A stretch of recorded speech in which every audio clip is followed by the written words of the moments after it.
বেঁচে আছি এটাই তো আশ্চর্যের ব্যাপার। সকালে দাঁত মাজার জন্য টুথপেস্ট নিলাম, এর মধ্যে নাকি ক্যান্সারের উপাদান। নাস্তায় একটু পরোটা খেলাম, সেটাও আবার ভেজাল তেলে ভাজা। সুন্দর দেখে একটা কলা খেলাম, তাও আবার কার্বাইড দিয়ে পাকানো। চাঙা হওয়ার জন্য এক মগ কফি নিলাম, সেটাই নাকি কফির গুঁড়ো কম, তেঁতুল বীজের গুঁড়ো বেশি।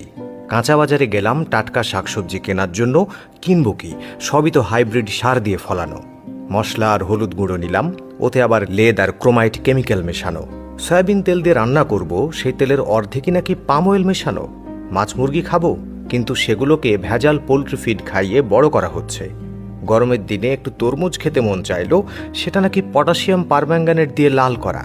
বাচ্চাকে আমলিচু খাওয়াবেন, ওগুলো তো আবার ফরমালিন দেয়া। একটু মিষ্টি খেতে মন চাইলো, জিলাপি নিলাম, সেটা নাকি পোড়া মোবিল দিয়ে মচমচে করা। তীব্র গরমে অতিষ্ঠ হয়ে একটু গলা ভেজাতে শরবত খাবো, তাতে মেশানো হয়েছে ক্ষতিকর রং আর কেমিক্যাল। খেজুর কিনলাম, চড়া দাম নিয়ে ধরিয়ে দিল ৩ নম্বর খেজুর, অর্থাৎ জুজুবি ফল। বন্ধুরা মিলে মজা করে মুড়ি মাখানো খাবো, সেই মুড়ি ইউরিয়া দিয়ে ফলানো। সরিষার তেল দিয়ে মাখিয়ে খাবো ভেবেছিলাম, সেই তেলেও ভেজাল। সুন্দর দেখে বড় বড় পেঁয়াজও কিনলাম, খেয়ে মনে হলো বড়া খাচ্ছি। আলুর চপে আলুর নাম গন্ধ নেই, বেগুনিতে বেগুন খুঁজে পাচ্ছি না। সবজি চপ মুখে দিয়ে মনে হলো খড়কুটো চিবাচ্ছি। প্রোটিনের জন্য গরম দুধ খাওয়া দরকার, কিন্তু গাভীর পিটুইটারি গ্রন্থিতে ইঞ্জেকশন দিয়ে নাকি অতিরিক্ত দুধ দোয়ানো হয়, তারপর আবার মেশানো হয় 1 বালতি পানি। এত ভেজাল খাওয়ার পর 2-1টা ওষুধ না খেলে তো শরীর টিকবে না, কিন্তু ওষুধ যে খাবো, বেশিরভাগ ওষুধ খেলেই হয় সাইড ইফেক্ট, বাকিগুলো শরীরে কাজই করে না। ওষুধ খাচ্ছি নাকি স্বাদবিহীন কাশির ট্যাবলেট খাচ্ছি, সেটাও একটা সন্দেহ।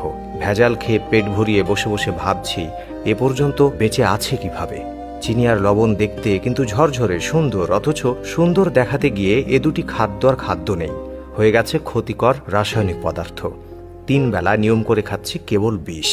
হাতের জীবাণু দূর করার জন্য হ্যান্ড স্যানিটাইজার মাখবো, সেটাও নাকি নকল। পানি দিয়ে হাত ধোবো, সেই পানির সাথে আসে দানা দানা ময়লা। সবজি কিনতে গিয়ে ভালো দেখে বেছে বেছে নিলাম, বাসায় এসে দেখি সব পচা। চিন্তায় পড়ে গেলাম, এ কেমন জাদু? ব্যবসায়ীরা কি মানুষ নাকি এলিয়েন? এখন মানুষের ইমানেও দেখি ভেজাল, আগা গোড়া মানুষের মধ্যে ভেজাল। দুর্নীতির মধ্যে দুর্নীতি, তার মধ্যে আবার দুর্নীতি। ভেজাল আর দুর্নীতি মিলে মিশে জগা খিচুড়ি হয়ে গেছে, তার মধ্যে পড়ে গেছে আমরা। নিজের মনেই প্রশ্ন করলাম, আমরা কি আদৌ বেঁচে আছি নাকি ভূত হয়ে ঘুরে বেড়াচ্ছি? বেশি ভাবতে হলো না, কারণ উত্তরটা পেলাম সাথে সাথেই।